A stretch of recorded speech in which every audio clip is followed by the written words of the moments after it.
Bismillahirrahmanirrahim. Assalamualaikum warahmatullahi wabarakatuh.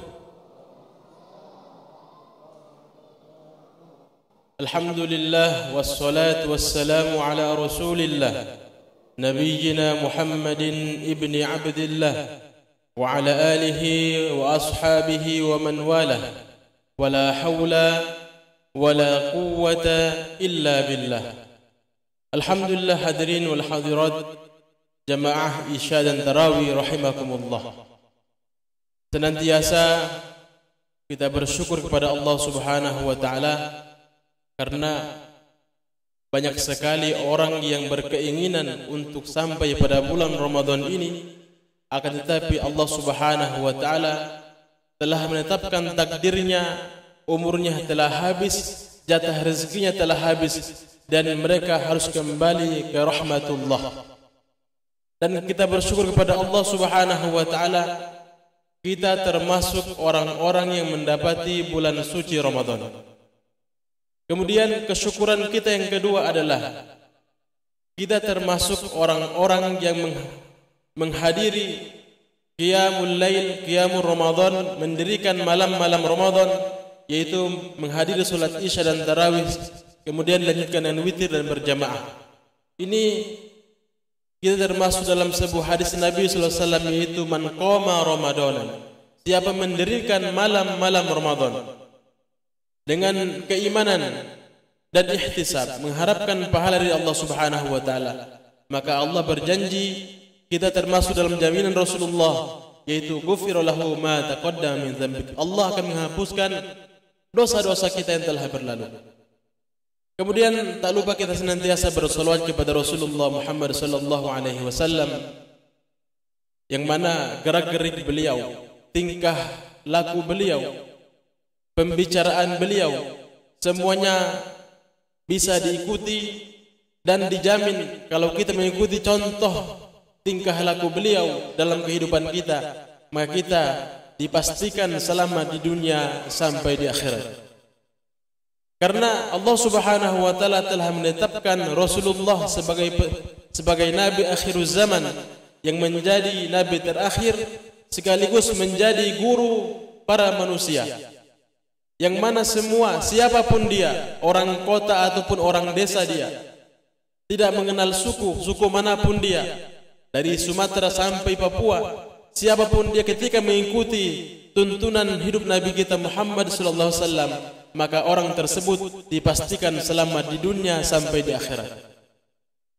Pada kesempatan kultum ceramah tarawih kali ini, izinkan saya berbicara tentang puasanya dua hewan, ya. Dan insya Allah kita akan mengambil ibrah, pelajaran daripada puasa dua hewan tersebut.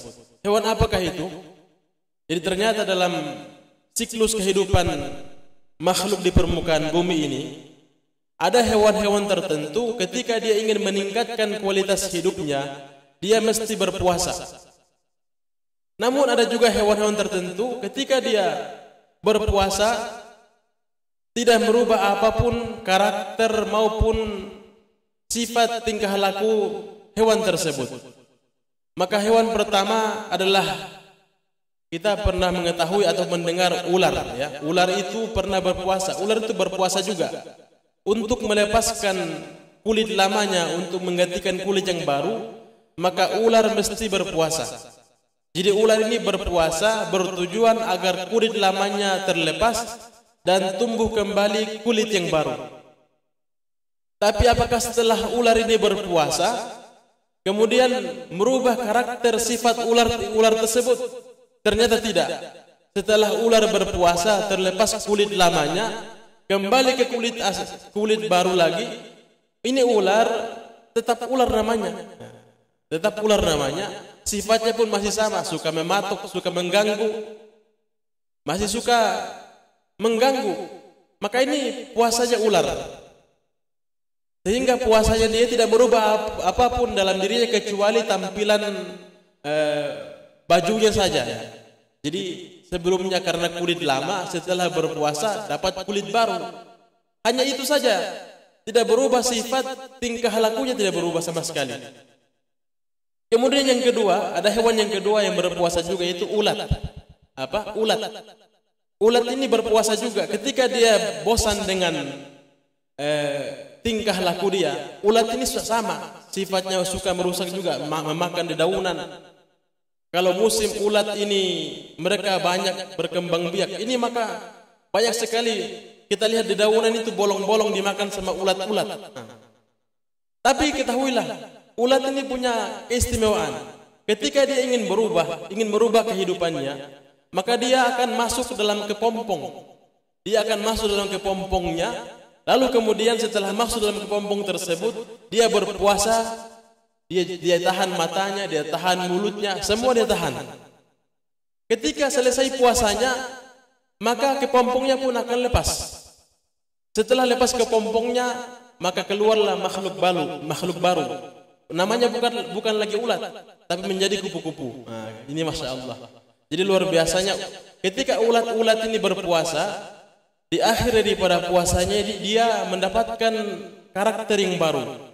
Yang mana sebelumnya ulat ini suka merusak, maka setelah berpuasa masuk dalam kepompongnya, dia menahan mata, menahan makan dan minum, menahan pandangannya, menahan pendengarannya, semua ditahannya. Setelah selesai puasanya ulat, maka muncullah makhluk yang baru yang bernama kupu-kupu. Setelah keluar kupu-kupu, maka kebiasaan-kebiasaannya pun berubah. Yang tadinya ulat ini suka merusak, maka kupu-kupu ini suka memperbaiki. Dia tadinya ulat ini memakan dedaunan, maka ketika menjadi kupu-kupu, Masya Allah luar biasanya, dia akan memakan sari-sari bunga. Masya Allah, ini luar biasanya puasanya ulat.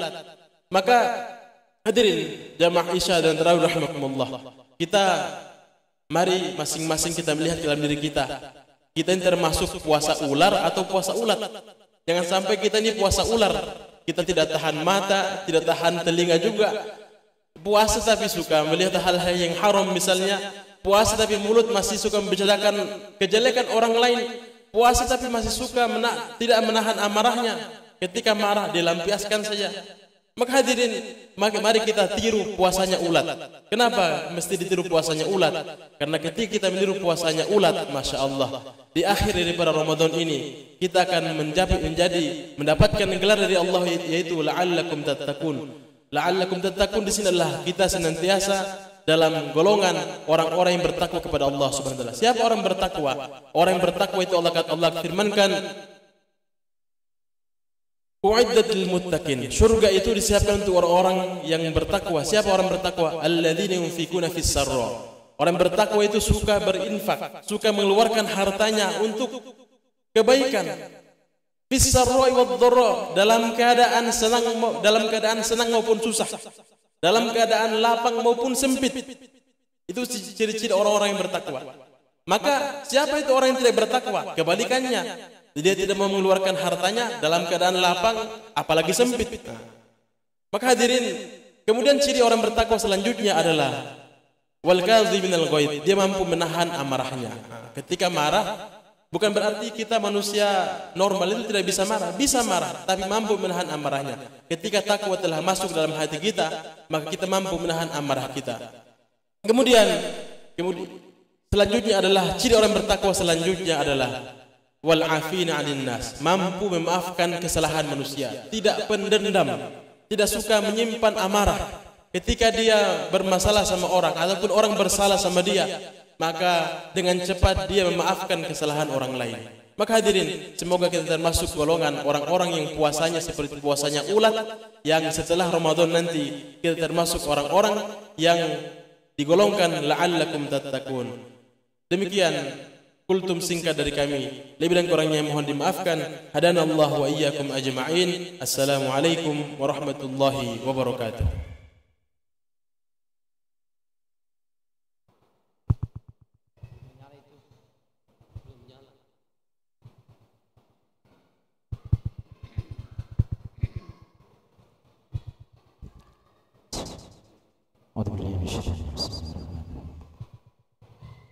الصلاة سنة التراويح ركعتين جامعة رحمكم الله.